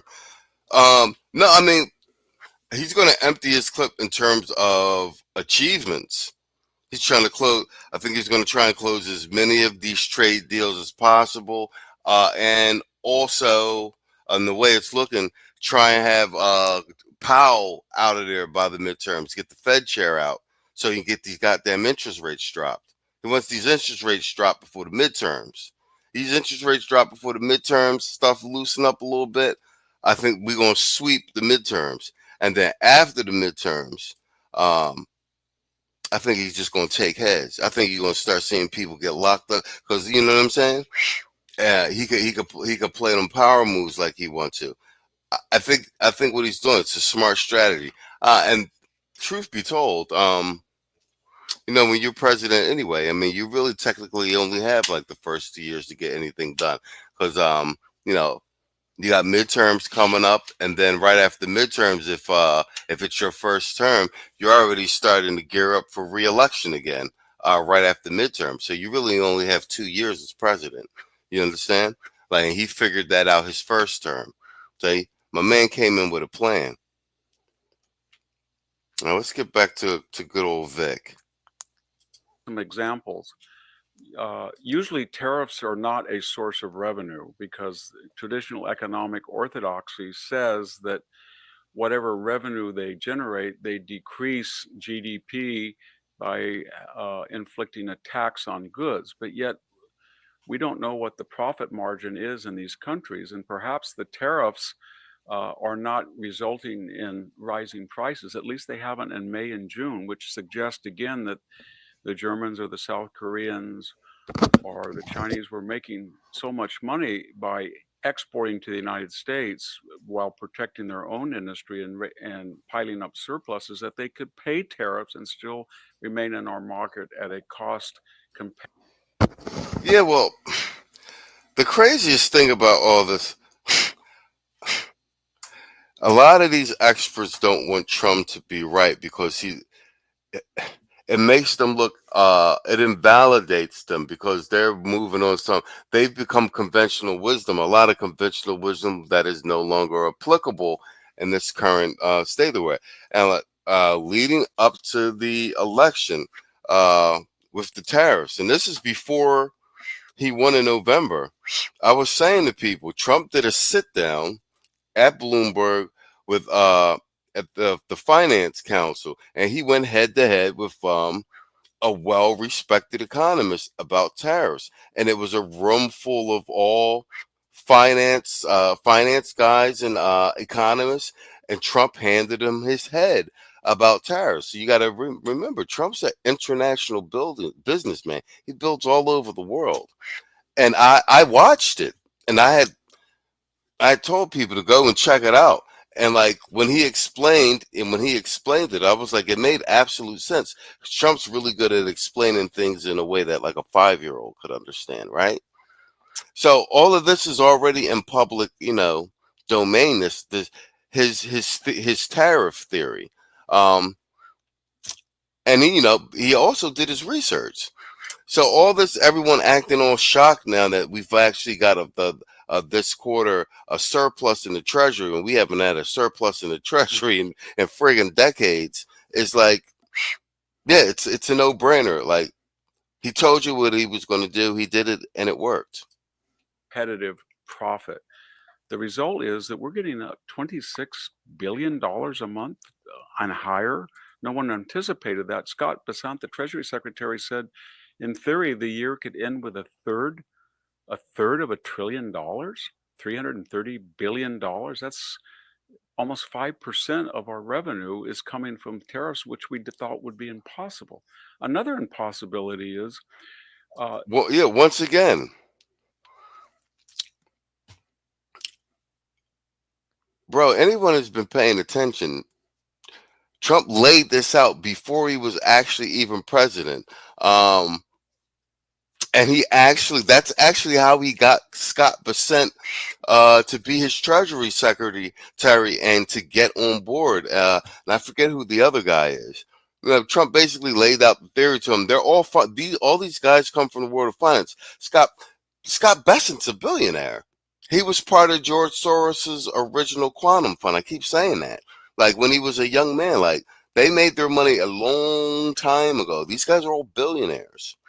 And then, once Bessent signed on, he said, "Oh, you're onto something there." So a lot of that, Trump came in with some of the best finance guys in the history of the modern world, ready to enact this tariff policy.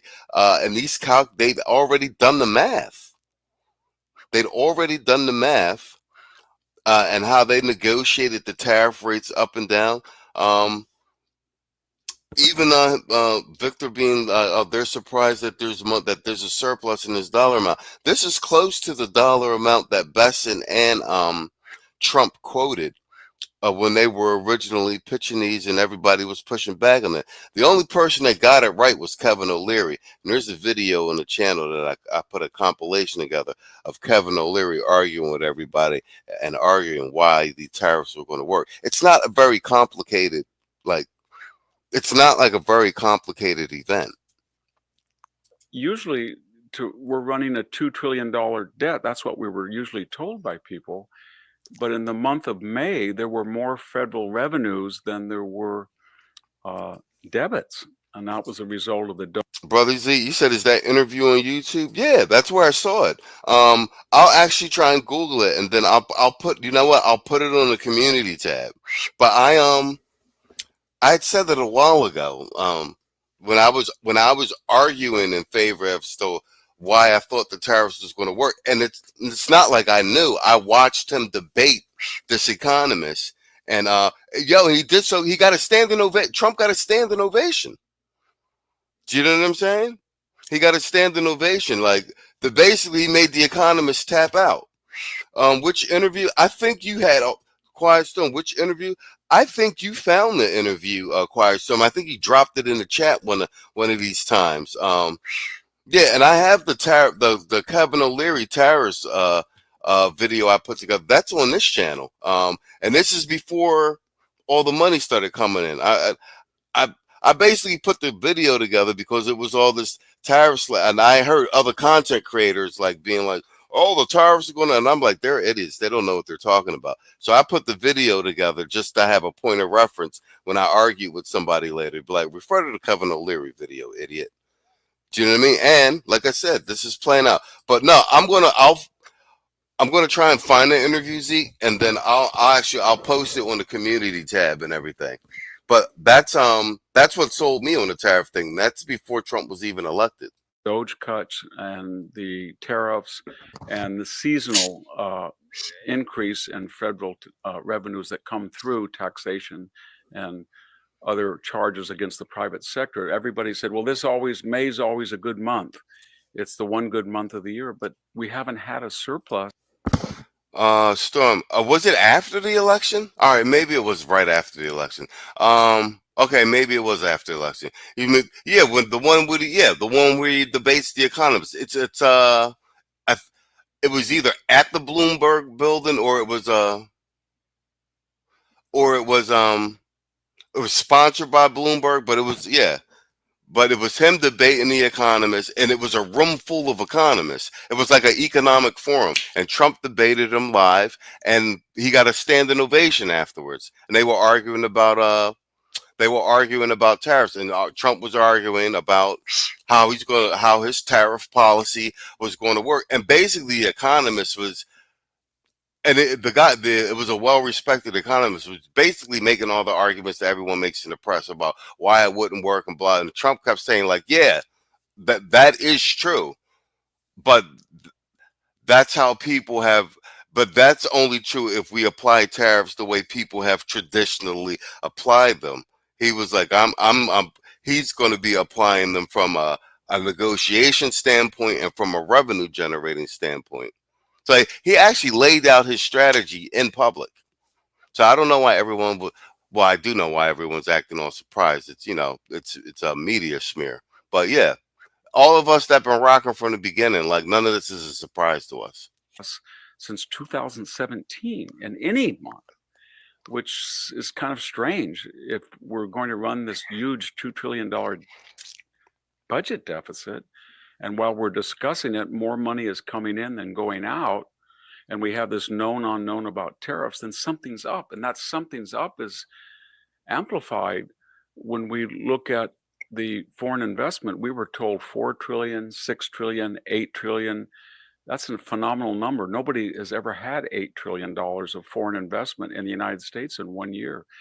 The Secretary of Energy, Doug Burgum, says to us now that the actual revenue, or I shouldn't say revenue, but the actual income or amount or capital investment from foreign sources of various statuses could be 15 trillion.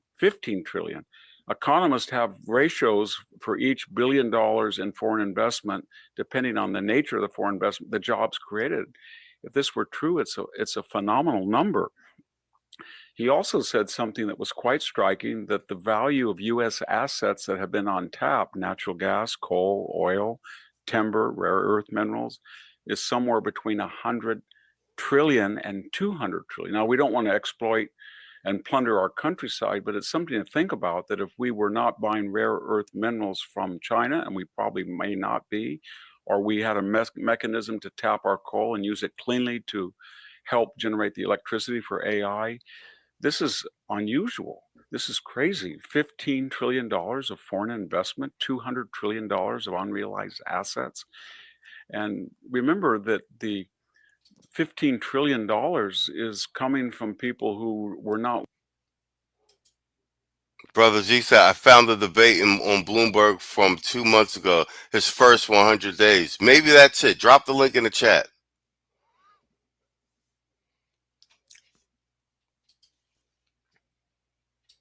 Willing to do that prior to Donald Trump. They're doing it in fear of tariffs. There's a couple of other things, and that is the military was short anywhere, depending on who you talk to, 45 to 65,000 recruits. They could only get 50% of their benchmarks. A year ago at this time, about 50%, only about half of the people were enlisting. But when they changed the ad campaigns and they said they were no longer going to prejudice recruits for tenure, promotion, enlistment, advancement, etc., by their race or gender, and they were going to stress battle efficacy. Oh damn! You ain't got a link. You ain't got a wrench either, do you, Zeke? You're a channel member. Yo, I'll be dropping no joke. If you're a channel member for more than like 60 days and you don't have a wrench to email me. So hold on for a second. I'm gonna give you a wrench. Let's let this play.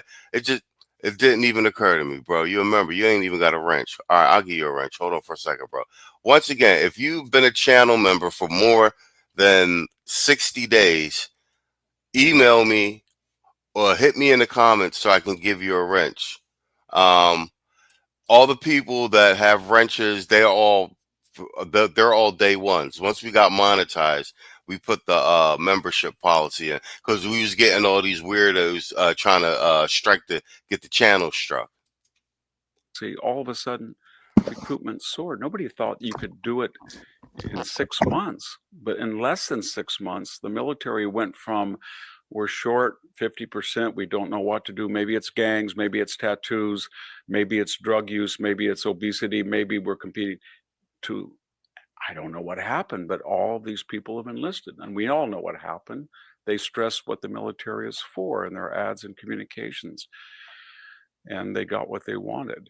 And there's one other final thing that's inexplicable. We were letting in up to 10,000 illegal immigrants a day for over a 4-year period. It's controversial how many in total came, but it could be from 8 to 12 million.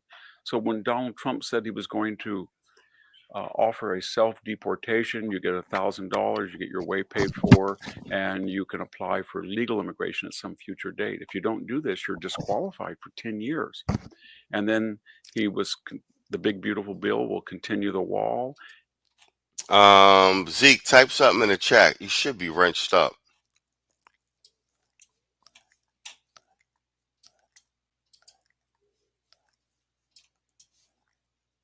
He put pressure on Mexico to enforce its own borders to stop this trek northward. We could go through all the things he's done, but we all thought that maybe he could reduce it from 10,000 to 2,000, maybe to 1,000. I thought maybe, wow, if he does all this, he actually forces people and he creates a new. Let me see. Oh, bang, there you go. All right. Brother Zeke just been wrenched up. We got more pricing games coming up in the second half of the show. Don't go away, folks. We got more pricing games coming up in the second half of the show. Don't go away, folks. We got more pricing games coming up. All right, bet you officially wrenched up, Playboy. All right, let's get back to this. I'm hitting the link on the phone to see if that's the actual video. Deterrence, he might get only 500. Some months there's nobody. 126 people. I think it was in May. This is phenomenal. There is no illegal immigration right now as we speak. That frees the Border Patrol and the new agents that will come online and the new big beautiful bill to round up the 10 million, starting with the 500,000 criminals that Joe Biden let in.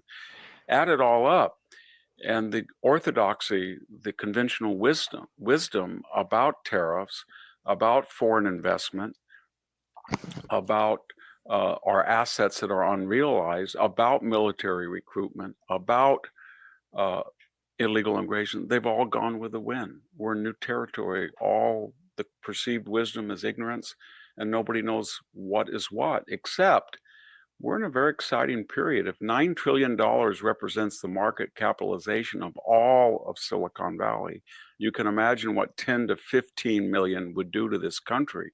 It's like bringing a new Silicon Valley in total, 1.5 of them, and plopping them down. And when you add in robotics and AI and the efficiency in government regulation due to these cuts and fast tracking permits, we don't know where we are, but we might be on the verge of an economic boom. Thank you very much. This is Victor Davis Hanson for the Daily Signal.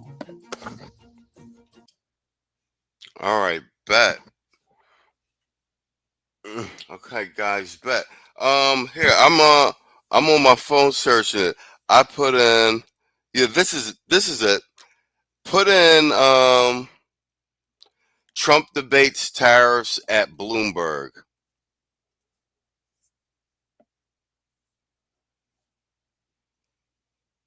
I found a snippet of it.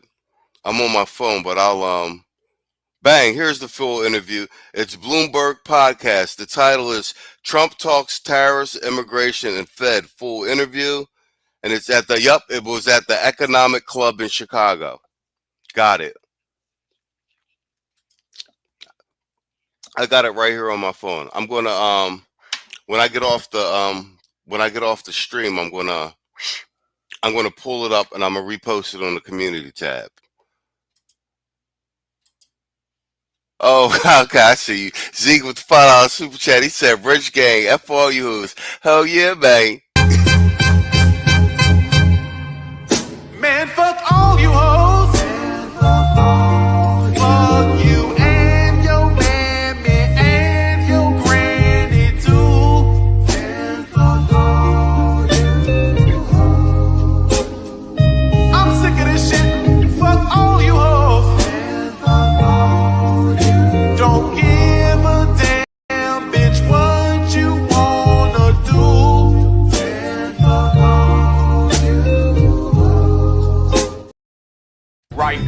My good fortune is your good fortune. I don't need your fantasy women. Oh, you're so stolid. You weren't like that before the beard. Very well.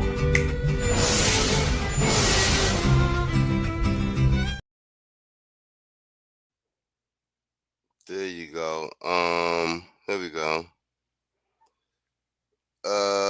Quiet Storm. I just sent it to you.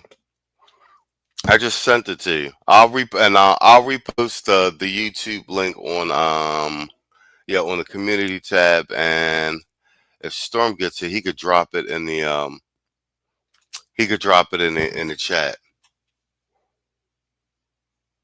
What did Quiet Storm say? He said we fought a lot of wars with them wrenches. Hell yeah, bro. That does, bro. Look. That's why we got this. Where is it at? That's why we got this banner for Quiet Storm, official channel moderator. That's because that's from the season 1 through season 5 wars, bro. That's why Storm's head wrench, bro. Like, you go to the chats at night, man, it'd be nothing but wrenches in there, man, because they was spamming our chat, all type of crazy shit, bro.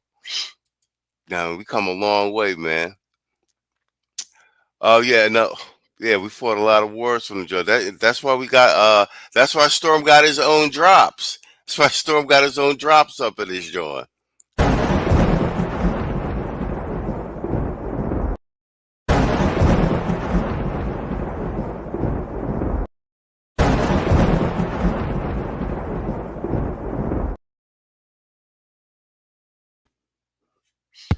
Bang, there you go. There you go. Quiet Storm just dropped the link in the chat, and like I said, I'll repost it. I'll repost it on the community tab for everybody. But that's the one where he I saw that one, and I kept telling people, man, just when they was talking about the tariffs, I was like, yo, check out that day. He breaks it all down. And it played out just the way what he said. It be seeming like Trump because he talk with swagger, like he's swinging by the seat of his pants, but he not. He done already thought it out, up, down, sideways 3 times to Sunday.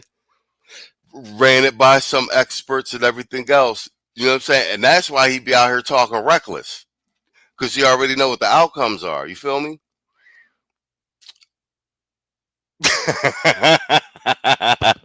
Perfect Square said, I sent the 5, but it's my government name. Bro, okay, hold on for a second. I got you, Playboy. Here, I'm going to give you this joy. Perfect Square in the building for sending the 5, man. We got more pricey games coming up in the second half of the show. Don't go away, folks. We got more pricey games coming up in the second half of the show. Don't go away, folks. We got more pricey games coming up. Okay, I see you, Playboy. Yeah, that is your government name. I recognize the icon now. Man, fuck all you hoes. Fuck you and your mammy and your granny too. Man, fuck all you hoes. I'm sick of this shit. Fuck all you hoes. Man, fuck all you. Don't give a damn, bitch, what you wanna do. Man, fuck all you hoes. Yeah, facts. Saul said right here, we have feminists trying to test the waters here. Yeah, but it was all boot gang over this joint. Like, at one point, like, we the first people to turn our entire channel over to our subscribers, like, in the evening, because we would run programming from midnight to 8, and we was just like, yo, man, we sleep. Like, y'all in the chat, y'all got wrenches, have at it. Bro, so back in the day, if you popped up in the chat and did anything, you'd just be surrounded by wrenches. Like, couldn't nobody do nothing crazy. Hell yeah. All right, guys, man. Look, we at the 1 hour 52-minute mark. Once again, important announcement, reminder: new episode with Obsidian tomorrow. It's called The Sit Down. I believe this will be episode 3. I'm gonna start numbering them now, so it is official. Obsidian has a permanent residency as long as he would like on the Machismo TV network. He'll be here every Thursday, hosted by me and Saul, and it's we're just gonna have general conversation, not no interview panel type thing. We gonna talk. We gonna let Obsidian get his thoughts off. So I'm very proud of that and enthused by the conversations we've had thus far. Make sure you guys tune in tomorrow. I believe it will be going on around 9 p.m. Eastern Standard. I'm going to post the premiere link and all that on the channel. You know what I'm saying? On the channel, so you guys can know. But that's looking like that's going to be every Thursday. Every says Saul got to stop using the big words. What you call it? He gonna come back dropping them verses sometime soon. I mean, that's his claim to fame. You know what I'm saying? Saul's chat got up in his joint for a long time, man. Yeah, I mean, y'all niggas better ask around. And click on that Forbes link too that Saul dropped in a link in the chat as well about pharma companies pouring billions into U.S. manufacturing to avoid tariffs. Ladies and gentlemen, well, I guess there are ladies in the cloud because we are, I believe, what's our analytics say? I think we're about 17% women, our demographic now. Nonetheless, guys, thank you so much for coming out, hanging out with me while we go over the news. Not the sexiest thing in the world, but news nonetheless. Look at this, man. Clyde Storm coming in on the tail end, holding us down with a $20 super chat. He said, I'll be landing back home during the Obsidian stream. Dad, I never know where Storm is at when he be hitting us up, because he be like, he regular, you know what I'm saying, in the States. He be like, no, I'm in Osaka right now. You know what I'm saying? He said, I'll be landing back home during the Obsidian stream. Had to make a quick trip to Chicago. Here's my donation for tomorrow's show. Thank you so much, sir. I appreciate you for supporting the stream, and I appreciate all you other gentlemen supporting Black Male Media. Me and Saul have built something fantastic over. Riker, my good fortune is your good fortune. I don't need your fantasy women. Oh, you're so stolid. You weren't like that before the beard. Very well. A massive gizzard has buried Kamlambus in 2 feet of dong load. Locals blame the lack of preparation on Mayor Linda P. Slurp. The city of Columbus is reeling today after an unprecedented event. What officials are calling a gizzard has left downtown streets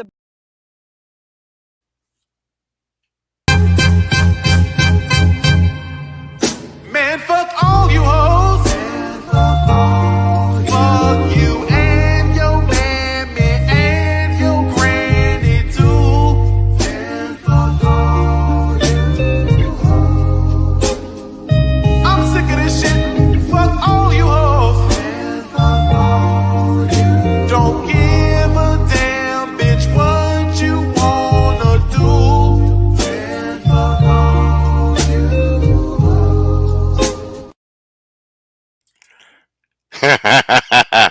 Herbert Reed got jokes. I'm never gonna live that shit down. Herbert Reed with $20 super chat. He said thunder, lightning, and Kleenex.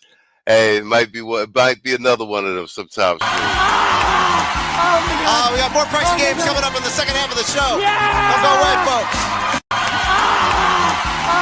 We got more pricing games coming up in the second half of the show. Don't go away, folks.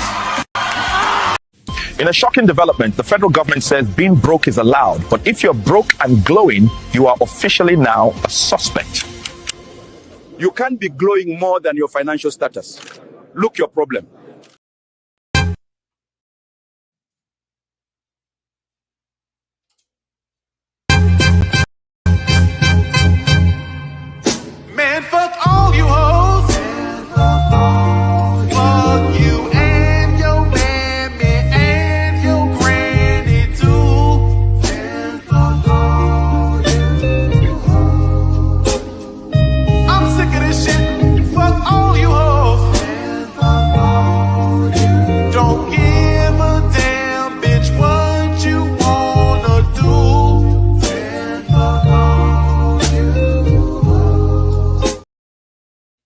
All right, gentlemen, that is a wrap. Let's get this puppy in rotation. No news desk tomorrow because we're hosting Obsidian. Sit down is every Thursday. Please subscribe to Mr. O and General Tito's channel as well. I'm pretty sure everybody in the chat's already subscribed to both. Nonetheless, once again, tomorrow, every Thursday, we're hosting Obsidian. News desk will be back on Friday and Saturday. And it's the Sunday show, a well-known staple here on Sunday. I want to say thank you, gentlemen, and good night. Panel. This country needs stronger border security. Our border security is the strongest in the world. What we need is to take care of our children. I can't get an erection. You think giving them amnesty is fair to the people who are already here? They're contributing to the economy. I've tried all the herbs. Amnesty is never the answer. It's not amnesty. It's Sorry. Hey, where's Stewie? That's tomorrow, and that is it for us today. Okay, I don't know. Whatever it is, it's not right on the teleprompter. There it is. We are going to do Sting, yeah. There's no words there. To play us out. What does that mean, to play us out? To end the show? Yeah. All right, go. In 5, 4, 3. That's tomorrow, and that is it for us today, and we'll leave you with a... I can't do it. We'll do it live. We'll do it live! Fuck it! Do it live! I'll write it, and we'll do it live!